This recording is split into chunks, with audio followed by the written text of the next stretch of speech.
बहुत बहुत स्वागत है आप सभी का आपके अपने YouTube channel SP study point पर। मैं सोनू आप सभी दोस्तों का हार्दिक स्वागत करता हूं। दोस्तों, आज की ये क्लास आप सबके लिए बहुत ही ज़्यादा महत्वपूर्ण होने वाली है। वीडियो को लास्ट तक जरूर देखिएगा। आज की इस क्लास में हम डिस्कस करेंगे बीएससी थर्ड सेमेस्टर केमिस्ट्री का नया मॉडल पेपर, जो आपके आगामी एग्ज़ाम 2023 के लिए बहुत ही ज़्यादा महत्वपूर्ण रहेगा।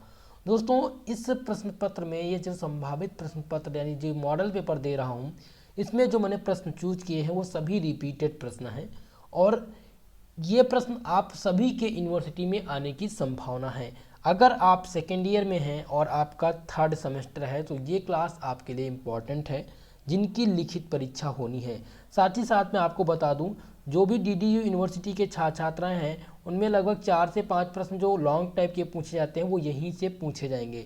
चलिए दोस्तों, क्लास को स्टार्ट करते हैं। जोरदार तरीके से सभी लोग वीडियो को शेयर कर दीजिएगा। जो भी हमारे साथ चैनल पर पहली बार जुड़ रहे हैं, चैनल को सब्सक्राइब जरूर कर लें ताकि आपको BSc third year, BSc fourth semester सारी क्लास आपको यहाँ पर मिलती रहे। चलिए क्लास को स्टार्ट करते हैं दोस्तों। तो सेकेंड ईयर में जो आपकी केमिस्ट्री है यानी कि थर्ड सेमेस्टर में, उसका नाम है chemical dynamics and coordination chemistry. ये आपका सिलेबस एनईपी के तहत है, यानी नेशनल एजुकेशन पॉलिसी के तहत सभी यूनिवर्सिटी का पाठ्यक्रम से मैं, आप चाहे जिस यूनिवर्सिटी से हूँ, ठीक है। तो जिनकी लिखित परीक्षा होनी है, मैं यूनिवर्सिटी का नाम बताना चाहूँगा। अवध यूनिवर्सिटी के छात्र छात्राएँ, कानपुर यूनिवर्सिटी, या फिर आप बुंदेलखंड यूनिवर्सिटी से हों, या फिर आप सिद्धार्थ यूनिवर्सिटी से हों, सभी के लिए क्लास इम्पॉर्टेंट है। चलिए दोस्तों, क्लास को स्टार्ट करते हैं। सेक्शन ए में जो प्रश्न पूछे जाते हैं, देखिए जो आपका ओल्ड पैटर्न था, आप लोगों ने फर्स्ट सेमेस्टर और सेकेंड सेमेस्टर का एग्ज़ाम दे ही लिया है, तो आपको पेपर का पैटर्न अब पता है, ठीक है। हालांकि कुछ लोग कंफ्यूज हैं थर्ड सेमेस्टर में किस पैटर्न पर एग्ज़ाम होगा। कल की क्लास जो होगी, कल की एक मैं वीडियो लेके आऊँगा आप सबके लिए, जिसमें मैं बताने वाला हूँ कि विभिन्न विभिन्न यूनिवर्सिटी में किस पैटर्न पर एग्ज़ाम कराया जाएगा। तो आपका पेपर जो होता है दोस्तों, वो 3 सेक्शन में डिवाइड होता है, सेक्शन ए, सेक्शन बी और सेक्शन सी। तो सेक्शन ए में जो प्रश्न पूछे जाते थे वो वेरी शॉर्ट टाइप क्वेश्चन पूछे जाते थे। इनकी जो शब्द सीमा होती है वो 50 शब्द होती है और 10 क्वेश्चन सेक्शन ए से होते हैं। 10 के 10 अनिवार्य होते हैं, ये आपको हल करने होते हैं। लिखने का आप 50 शब्द में भी लिख सकते हैं। देखिए, ये आप 50 शब्द में भी लिखेंगे तब भी आपको नंबर मिलेगा। अगर आप एग्जैक्ट आंसर लिखते हैं, 30 वर्ड भी लिख देते हैं, तो भी आपको 2 नंबर दे दिया जाएगा, यानी प्रत्येक क्वेश्चन 2 नंबर का होता है। पहला प्रश्न जो इम्पोर्टेंट है दोस्तों, और ये रिपीटेड प्रश्न है, जब आपका ओल्ड पैटर्न था, यानी कि जब एनईपी नहीं लागू हुई थी दोस्तों, तब भी ये पाठ्यक्रम था, यानी ईयरली एग्जाम में भी ये जो आप पढ़ रहे हैं केमिस्ट्री, वो फिजिकल केमिस्ट्री में, ये फिजिकल केमिस्ट्री में हुआ करती थी। फिलहाल ये भी फिजिकल ही केमिस्ट्री है आपकी, ठीक है। तो फिजिकल केमिस्ट्री में एक पेपर हुआ करता था जिसमें ये सारे क्वेश्चन पूछे जाते थे। तो मैंने प्रीवियस ईयर क्वेश्चन पेपर को उठा करके वहाँ से जो रिपीटेड प्रश्न है उन्हीं को चूज किया है, ठीक है। चलिए, तो पहला प्रश्न आपको ध्यान देना है, व्हाट इज वेलोसिटी कांस्टेंट, वेग स्थिरांक क्या है। वेलोसिटी कांस्टेंट अभी तक का लगातार अवध यूनिवर्सिटी में 10 बार पूछा जा चुका है, 2012 से लेकर के 2018 तक, यानी कि 17 और 18 के अंतर्गत तक ये क्वेश्चन पूछा गया है। ये बहुत ही महत्वपूर्ण क्वेश्चन है दोस्तों। आपके वेग स्थिरांक क्या है, इनको आप नोट करके और इनको आपको तैयार करना है। दूसरा क्वेश्चन है आपका, डिफाइन रेट ऑफ रिएक्शन, अभिक्रिया की वेग को परिभाषित कीजिए। रेट ऑफ रिएक्शन मैंने आप लोग को पढ़ा दिया है, ठीक है। तो रेट ऑफ रिएक्शन क्या होता है ये पूछा जा सकता है। दूसरी बात आपसे मॉलिक्यूलरिटी पूछी जा सकती है।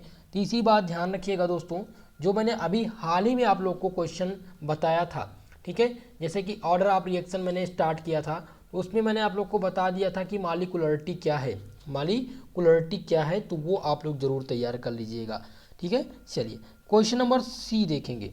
पहला का जो तीसरा नंबर प्रश्न है, जो सबसे इंपॉर्टेंट है, वो state law of chemical equilibrium, बहुत ही मोस्ट इंपॉर्टेंट प्रश्न है, ऑप्शन ये सी नंबर, ठीक है। ये मॉडल पेपर मैं इसलिए दे रहा हूँ, अभी आपका सिलेबस नहीं कंप्लीट, लेकिन मॉडल पेपर सबसे इम्पॉर्टेंट होता है आपके एग्जाम में, बहुत ही ज़्यादा मदद करता है। जैसा कि आप लोगों ने देखा कि फर्स्ट सेमेस्टर में जो मैंने आप लोग को मॉडल पेपर दिए थे, लगभग अगर सभी यूनिवर्सिटी का रेशियो निकाला जाए तो लगभग 60+ क्वेश्चन यानी 65% क्वेश्चन मॉडल पेपर से आए हुए थे सभी यूनिवर्सिटी में, और किसी किसी यूनिवर्सिटी में लगभग 80 या 90% भी क्वेश्चन आए हैं। ठीक है, तो कहने का मतलब ये है दोस्तों, अगर आप विश्वास करते हैं तो लगभग मैं 5 मॉडल पेपर सॉल्व कराऊंगा आपको। आज ये मैं मॉडल पेपर दिखा रहा हूँ आप लोग को, क्वेश्चन से आप लोग अवगत हो सकें कि पैटर्न क्या है, किस टाइप के क्वेश्चन पूछे जाते हैं। अगला जो क्लास होगा, जो मॉडल पेपर में लेकर के आऊँगा, वो पूरा का पूरा सॉल्व कराऊंगा आप लोग को। ठीक है, यहीं पर क्वेश्चन के साथ उसका आंसर भी कराऊंगा। क्वेश्चन नंबर डी है दोस्तों, what is spectrochemical series.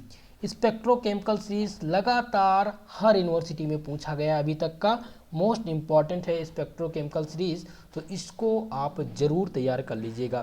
Question number ई है दोस्तों, व्हाट इज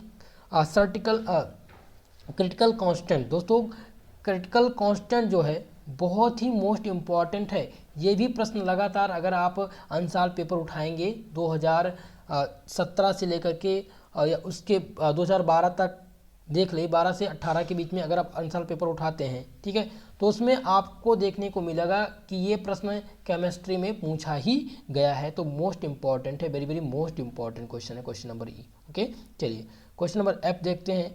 पूछा गया व्हाट इज EAN कॉन्सेप्ट। चलिए जल्दी से बताइए इसका फुल फॉर्म क्या होगा। सभी लोग कमेंट के माध्यम से जल्दी से बताइए कि ये जो EAN दिया गया है इसका फुल फॉर्म क्या होगा, किसी को पता है? चलिए मैं आप लोग को समय दे रहा हूँ, जल्दी से बताने का आप लोग प्रयास करिए। EAN कॉन्सेप्ट, मुझे लगता है कि आप लोगों ने जो क्लासेस पढ़ी हैं उनसे जो प्रश्न पूछे जाएंगे वो आपके लिए इम्पोर्टेंट तो हैं, लेकिन आप लोग को खुद भी सिलेबस देखना पड़ेगा। तो EAN नंबर क्या होता है? इसे कहते हैं दोस्तों इफेक्टिव एटॉमिक नंबर। क्या कहते हैं? Effective atomic number. What is effective atomic number concept. Most important question है, यहाँ से प्रश्न न्यूमेरिकल के भी बनते हैं।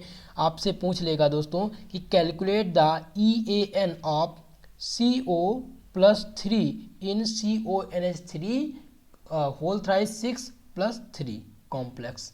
तो आपको एटॉमिक नंबर किसका? CO का निकालना होगा। तो CO का जो एटॉमिक नंबर होगा वो हो जाएगा दोस्तों 27, और इलेक्ट्रॉन लॉस इन 3O3+ में, अब इसमें 3 प्लस लगा है ना, 3+ तो था CO3+, तो यहाँ पर इलेक्ट्रॉन जो लॉस हो रहे हैं वो कितने हो रहे हैं? 3 हो रहे हैं। तो अब इलेक्ट्रॉन गेन फ्रॉम 6NH3, तो 6NH3 है तो यहाँ पर 12 आएगा, 12 ही तो होगा। अब इनको ऐड कर लेंगे आप, यहाँ से 27 में से 3 घटा देंगे क्योंकि यहाँ पर इलेक्ट्रॉन लॉस हुआ, प्लस 12 कर देंगे यानी कि आ जाएगा 36। ठीक है, ये आपको मैं निकालना भी बताऊंगा। क्वेश्चन नंबर जी देखिए, डिस्क्राइब द लिगेंड्स, जो सबसे मोस्ट इंपॉर्टेंट क्वेश्चन है, बहुत ज़्यादा महत्वपूर्ण है। हो सकता है प्रश्न ये दोस्तों आपसे शॉर्ट टाइप में पूछ लिया जाए। लिगेंड्स बहुत ही महत्वपूर्ण प्रश्न है दोस्तों, ठीक है, तो ये हो सकता है लिगेंड पूछ लिया जाए शॉर्ट में भी, तो लिगेंड का टॉपिक आपको अच्छे से कवर करना है। क्वेश्चन नंबर एच है, give the IPSC system based name for K4FeSCN whole thrice 6, CONH4 का whole thrice whole 4 Cl power 4 भी कह सकते हैं, ठीक है, Cl। अब आपको ध्यान देना है कि ये तो मैंने दे दिया है 2, लेकिन इसके बदले में भी IPSC नाम हो सकता है दूसरा पूछ लिया जाए, ठीक है, हो सकता है दूसरा पूछ लिया जाए, तो उसका आप नॉमेनक्लेचर कैसे करेंगे।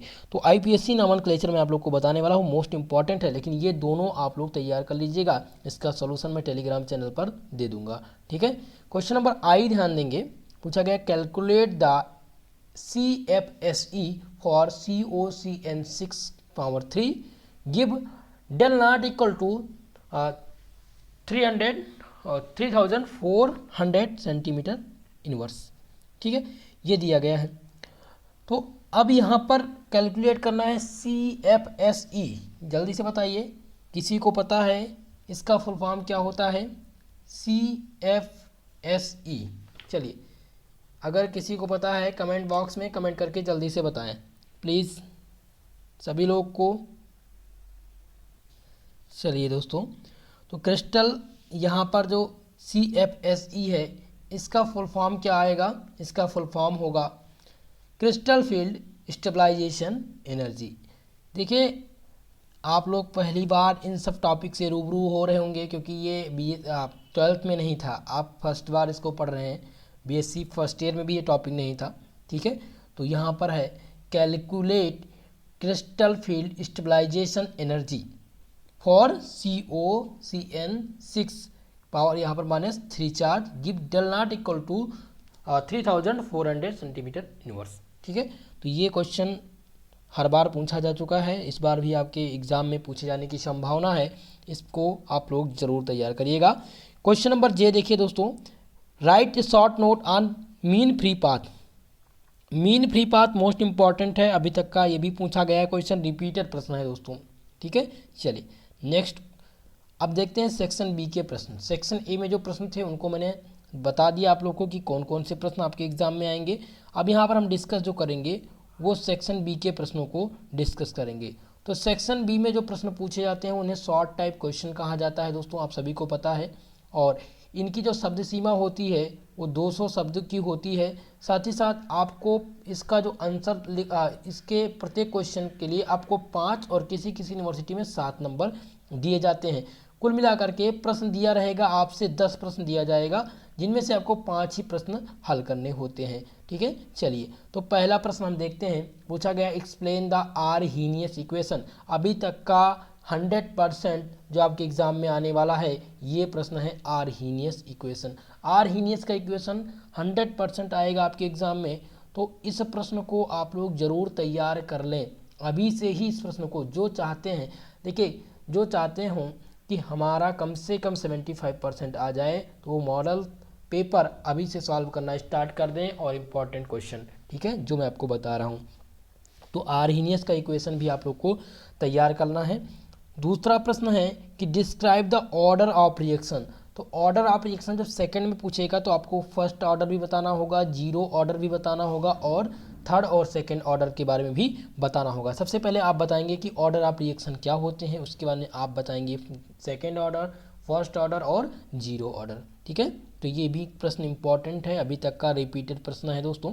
चलिए नेक्स्ट क्वेश्चन, क्वेश्चन नंबर 4 है, जो सबसे मोस्ट इंपॉर्टेंट है what do you mean by kinetic theory of ideal gas. Describe the main postulate, derive the kinetic gas equation PV equal to 1/3 mnu का स्क्वायर। दोस्तों यानी कि सबसे पहले आपको बताना है इसमें kinetic theory of ideal gas क्या होता है, इससे आप क्या समझते हैं। उसके बाद में डिस्कस द मेन पास्टुलेट, इनके जो मेन पास्टुलेट हैं उनको डिस्कस करना है, और उसके बाद में एक इक्वेशन भी आपको प्रूव करना होगा। हो सकता है कि ये जो प्रश्न है क्वेश्चन नंबर 4 ये लॉन्ग टाइप में पूछ लिया जाए, यानी लॉन्ग आंसर टाइप में, जिसके लिए आपको 10 नंबर मिले, और इसकी जो शब्द सीमा होगी 500 शब्द होगी। तो आपको तैयार करना है, ये पूछा जाएगा जरूर, चाहे ये शॉर्ट में पूछा जाए चाहे ये लॉन्ग में पूछा जाए। तो question number 4 very most important question. Question number 5 है discuss the limitation of valence bond theory. Valence bond theory आप लोग फर्स्ट सेमेस्टर में पढ़े थे, BBT, ठीक है, BBT आप लोगों ने पढ़ा था। Valence bond theory most important है। यहाँ पर हमेशा जब भी पूछा गया लिमिटेशन ही पूछा गया है कि discuss the limitation of valence bond theory. आपको लिमिटेशन के साथ साथ बैलेंस बॉन्ड थ्योरी तो आप लोगों ने पढ़ा ही है, लेकिन इसकी लिमिटेशन क्या है वो आपको तैयार करना होगा। मोस्ट इंपॉर्टेंट प्रश्न है क्वेश्चन नंबर 5, ये 100% आपके एग्जाम में पूछा जाने वाला है इस बार।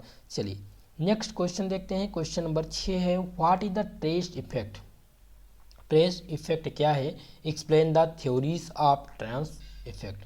मोस्ट इंपॉर्टेंट क्वेश्चन दोस्तों, ट्रांस इफेक्ट क्या होता है और इसकी जो थ्योरी है मेन थ्योरी उसको आप डिस्कस करिए।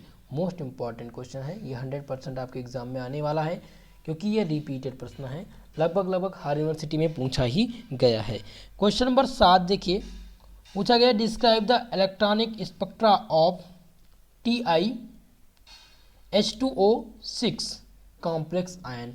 इसका इलेक्ट्रॉनिक स्पेक्ट्रा आपको बताना है, ठीक है, इसकी जगह पे दूसरा भी दे सकता है। तो इलेक्ट्रॉनिक स्पेक्ट्रा का टॉपिक आपको तैयार करना है, ये 100% इससे रिलेटेड प्रश्न आपके एग्जाम में आते हैं। यहाँ पर आपसे इसी प्रकार का प्रश्न पूछा जाएगा, हालांकि यही प्रश्न सेम प्रश्न लगभग अवध यूनिवर्सिटी में ये 2012, 14 और 16 में पूछा जा चुका है, 15 में भी ये क्वेश्चन आया हुआ था। तो मोस्ट इंपॉर्टेंट है दोस्तों। साथ ही साथ कानपुर यूनिवर्सिटी में भी यही क्वेश्चन सेम आया था, और यही क्वेश्चन दोस्तों वीर बहादुर पूर्वांचल यूनिवर्सिटी में भी पूछा गया था, तो इसलिए ये इंपॉर्टेंट है, इसको आप तैयार कर लीजिएगा। क्वेश्चन नंबर 8 है what is magnetic susceptibility. Magnetic susceptibility बहुत ही मोस्ट इम्पॉर्टेंट है ये क्वेश्चन, ठीक है। तो ये क्वेश्चन शॉर्ट में 100% इस बार बनने वाला है, इसीलिए इस क्वेश्चन को आप लोग अपना 100%, इस मॉडल पेपर को आप 100% दे करके तैयार करने का प्रयास करिए। क्वेश्चन नंबर 9 है दोस्तों, prove that DINKP upon DT equal to DHB upon RT square. ये आपको प्रूव करना है, ये इक्वेशन प्रूव करवा दूंगा मैं, ठीक है। नेक्स्ट क्लास में मैं इसी पर वीडियो देने वाला हूँ, इस क्वेश्चन को प्रूव करा दूंगा। इसमें जो इंपॉर्टेंट है दोस्तों, जो लॉन्ग टाइप के क्वेश्चन है उनको मैं क्लास आपको दूंगा, ठीक है। क्वेश्चन नंबर 10 है explain the crystal field splitting in octahedral complexes. Crystal field splitting most important है, कभी कभी टेट्राहेड्रल पूछ लेगा, ऑक्टाहेड्रल पूछ लेगा, तो ये आप ध्यान रखिएगा, दोनों टेट्राहेड्रल और ऑक्टाहेड्रल कॉम्प्लेक्स मोस्ट इंपॉर्टेंट है। 100% क्रिस्टल फील्ड स्प्लिटिंग, ये आप 100% इसको दीजिए, क्योंकि ये आपके एग्जाम में बनने वाले प्रश्न है। क्वेश्चन नंबर 10 यही प्रश्न आपके एग्जाम में आएगा इस बार, ठीक है, जो मैं आप लोग को दे रहा हूँ। तो सेक्शन बी के जो प्रश्न थे, कुल मिलाकर के सेक्शन बी में 10 प्रश्न हमने दिया है, और अगर ये 10 प्रश्न आप तैयार कर लेते हैं तो यहाँ से मेरी ये गारंटी है कि 5 प्रश्न आपके एग्जाम में आएगा, जरूर आएगा यहाँ से 5 प्रश्न, चाहे जिस यूनिवर्सिटी में हो आप, ओके। चलिए नेक्स्ट क्वेश्चन देखते हैं। अब हम डिस्कस करते हैं सेक्शन सी के प्रश्नों को। सेक्शन सी में जो प्रश्न पूछे जाते हैं दोस्तों, उनको लॉन्ग टाइप क्वेश्चन कहा जाता है, और साथ ही साथ इसकी जो शब्द सीमा होती है वो 500 शब्दों की होती है, और इनके लिए आपको प्रत्येक क्वेश्चन के 10 नंबर मिलते हैं, 2 ही प्रोसेस में से आपको हल करने होंगे। साथ ही साथ दोस्तों, अगर आपका ये 5 लॉन्ग टाइप क्वेश्चन तैयार हो जाएगा तो यहाँ से आपके 5 शॉर्ट और 5 वेरी शॉर्ट क्वेश्चन तैयार हो जाएंगे, ओके। चलिए, तो बहुत ही अच्छे से आप लोग ध्यान से इस प्रश्न को समझिएगा। क्वेश्चन नंबर 1 है derive the Clausius Clapeyron equation give some of application. दोस्तों जिनका सेकेंड सेमेस्टर में फिजिक्स था, जिन्होंने फिजिक्स लिया था, उनके लिए तो बहुत ही आसान है, क्योंकि उन्होंने क्लासियस-क्लैपेरॉन इक्वेशन बहुत ही अच्छे से पढ़ रखा है सेकेंड सेमेस्टर फिजिक्स में। केमिस्ट्री के बच्चों के लिए, जूलॉजी बॉटनी जिन्होंने लिया है, उनके लिए दिक्कत होगी, ये इक्वेशन मैं प्रूव करा दूंगा।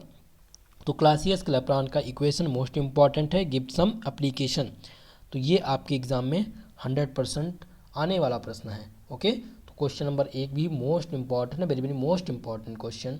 चलिए क्वेश्चन नंबर 2 देखिए, explain the use of phase rule for sulphur system.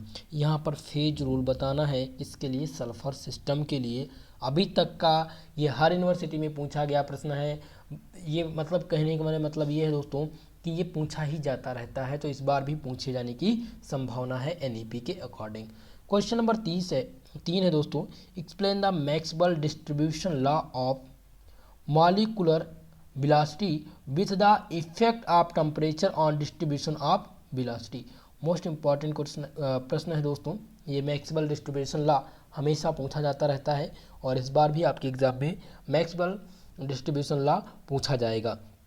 इस क्वेश्चन का आंसर मैं टेलीग्राम चैनल पर प्रोवाइड कराने का प्रयास करूंगा, इनको आप लोग जरूर तैयार कर लीजिएगा, ठीक है। मैं स्टार कर दे रहा हूँ, इस प्रश्न को ध्यान दे करके मैक्सवेल का डिस्ट्रीब्यूशन लॉ आपको अच्छे से तैयार करना है। क्वेश्चन नंबर 4 है दोस्तों इसमें कि discuss the Werner theory of coordination compound. Werner theory तैयार करनी है। Werner theory most important theory है, ये थ्योरी हमेशा पूछी जाती है, ठीक है। Coordination compound and experimental verification. Werner सहसंयोजकता सिद्धांत का विवरण दीजिए। इन अभिग्राहियों से किसी उप सहसंयोजक यौगिक के गुणों की व्याख्या कीजिए। तो यहाँ पर जो आपका क्वेश्चन नंबर 4 है, ये मेरी गारंटी है 100% आपके एग्जाम में इस बार पूछा जाने वाला है वर्नर थ्योरी, जो कि हर यूनिवर्सिटी में अभी तक का पूछा गया है। तो इसको आप वेरी वेरी मोस्ट इंपॉर्टेंट प्रश्न मान करके इसको आप टिक कर लीजिए या स्क्रीनशॉट ले लीजिए। इसका पीडीएफ भी आपको टेलीग्राम चैनल पर मिल जाएगा। क्वेश्चन नंबर 5 है दोस्तों, what is the crystal field theory. सबसे पहले आपको ये बताना है क्रिस्टल फील्ड थ्योरी क्या होती है। Give the assumption of crystal field theory for transition metal complex. दोस्तों ये क्वेश्चन मैं इसलिए कह रहा हूँ वेरी वेरी मोस्ट इम्पॉर्टेंट है, वेरी वेरी मोस्ट इम्पॉर्टेंट, क्योंकि अभी तक का क्वेश्चन पेपर भी मैं आपको प्रीवियस ईयर का दिखाने वाला हूँ फिजिकल केमिस्ट्री का। हर यूनिवर्सिटी में ये पूछा गया है दोस्तों, हर यूनिवर्सिटी में क्वेश्चन पूछा गया है, तो ये बहुत ही मोस्ट इम्पॉर्टेंट है आपके लिए। तो कुल मिलाकर के जो भी प्रश्न बताए हैं ये सभी रिपीटेड प्रश्न थे, कभी किसी न किसी यूनिवर्सिटी में पूछे गए हैं, ठीक है। और आपके सिलेबस में यही टॉपिक हैं। इस बार आपके जो पेपर हैं उसमें इस प्रश्न पत्र से, संभावित प्रश्न पत्र से लगभग मेरा ये अनुमान है कि 75% क्वेश्चन आपके एग्जाम में आने वाले हैं। तो इस प्रश्न पत्र को आप लोग 100% दे करके तैयार कर लीजिएगा। इसका कंप्लीट पीडीएफ मैं टेलीग्राम चैनल पर डाल दूंगा। टेलीग्राम चैनल का लिंक डिस्क्रिप्शन बॉक्स में है, या आप सर्च कर सकते हैं एसपी स्टडी पॉइंट। जैसे ही आप टेलीग्राम पर सर्च करेंगे आपको एसपी स्टडी पॉइंट का लोगो दिखेगा, उसको आप ज्वाइन कर लीजिए। वहाँ से ओल्ड और न्यू दोनों प्रकार के पीडीएफ आपको मिलते रहेंगे, क्लास का नोटिफिकेशन मिलेगा। आपको अगर कोई डाउट है तो आप टेलीग्राम पर मैसेज कर सकते हैं, वहाँ पर आपको जो हमारे सहकर्मी हैं वो आपको डाउट सेशन का जवाब जरूर देंगे, ठीक है दोस्तों। तो आज की इस क्लास के बारे में आपकी क्या राय है, कमेंट बॉक्स में कमेंट करके अपनी राय ज़रूर दें। क्लास के बारे में भी अपनी राय ज़रूर दें, ताकि अगर कोई दिक्कत हो रही है, कोई इशू है, तो उसको सुधारा जा सके और आपकी क्लास नियमित संचालित की जा सके, ठीक है दोस्तों। तो वीडियो को ज़्यादा से ज़्यादा लोगों में शेयर करिएगा। जो भी छात्र छात्राएं हमारे साथ पहली बार जुड़ रहे हैं, चैनल को सब्सक्राइब कर लीजिए, बेल आइकन को प्रेस कर दें ताकि क्लास का नोटिफिकेशन आपको मिलता रहे। दोस्तों आज के लिए बस इतना ही, मिलते हैं नेक्स्ट क्लास में, तब तक के लिए जय हिंद जय भारत।